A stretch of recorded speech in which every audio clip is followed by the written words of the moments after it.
আজকে আমি বাড়িতে দাদার আবদারে একটু বাসন্তী পোলাও বানাবো। বাসন্তী পোলাওটা আমি গোবিন্দভোগ চাল দিয়ে বানাবো। বাড়িতে চাষের গোবিন্দভোগ চাল, তো চালটাকে পরিষ্কার করে জলেতে ধুয়ে নিয়েছি।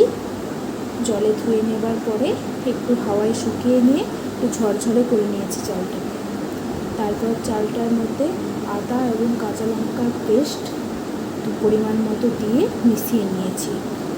তারপরে একটু সরষের তেল গরম করে তার মধ্যে হলুদ মিক্সড করে সেই লিকুইডটাকে আমরা চালের মধ্যে মিশিয়ে দেব।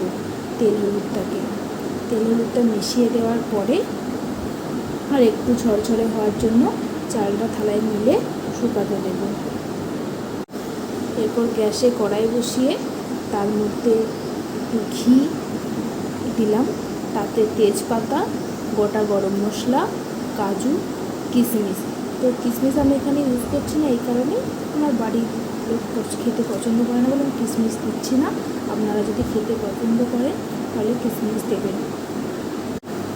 তারপর এগুলো আমি একটু হালকা নেড়ে নেব।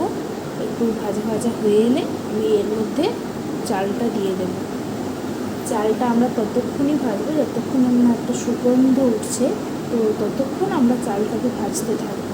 চালটা ভেজে নেওয়া হয়ে গেলে আমরা এর মধ্যে জল ইউজ করব। কতটা জল ইউজ করব? আমরা যে পরিমাণ চাল নিয়েছি তার ডবল জল ইউজ করব। আমরা যদি 2 কাপ চাল নিয়ে থাকি 4 কাপ জল ইউজ করব। তো এইভাবে আমরা জলের পরিমাণটা বুঝে নিতে পারি। তারপর পরিমাণ মতো নুন এবং স্বাদ মতো চিনি ব্যবহার করব, দিয়ে ঢাকা দিয়ে দেবো 10 থেকে 15 মিনিটের মধ্যে। আপনারা মাঝে একটু খুলে দেখবেন তলায় লেগে যাচ্ছে কিনা। যদি লেগে যায় তাহলে ঢাকা খুলে একবার নেড়ে নিয়ে আবার ঢাকা দিয়ে রেখে দেবেন যতক্ষণ না চালটা সেদ্ধ হয়ে আসছে ততক্ষণ অবধি।